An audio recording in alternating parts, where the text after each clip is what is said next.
إن المنافقين يخادعون الله وهو خادعهم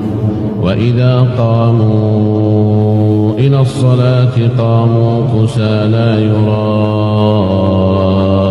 الناس ولا يذكرون الله إلا قليلا مذبذبين بين ذلك لا إله هؤلاء ولا إله هؤلاء ومن يضلل الله فلن تجد له سبيلا يا أيها الذين آمنوا لا تتخذوا الكافرين أولياء من دون المؤمنين أتريدون أن تجعلوا لله عليكم سلطانا مبينا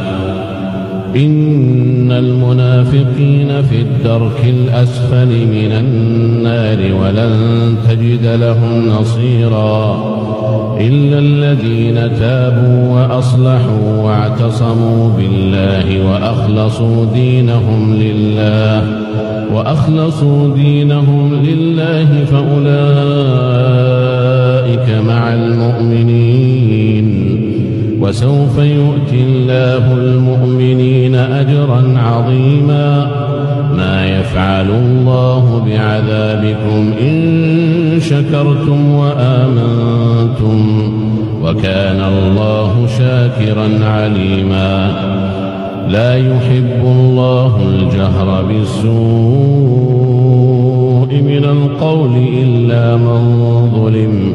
وكان الله سميعا عليما إن تبدوا خيرا أو تخفوه أو تعفوا عن سوء فإن الله كان عفوا قديرا إن الذين يكفرون بالله ورسله ويريدون أن يفرقوا بين الله ورسله ويقولون نؤمن ببعض ونكفر ببعض ويريدون أن يتخذوا بين ذلك سبيلا أولئك هم الكافرون حقا وأعتدنا للكافرين عذابا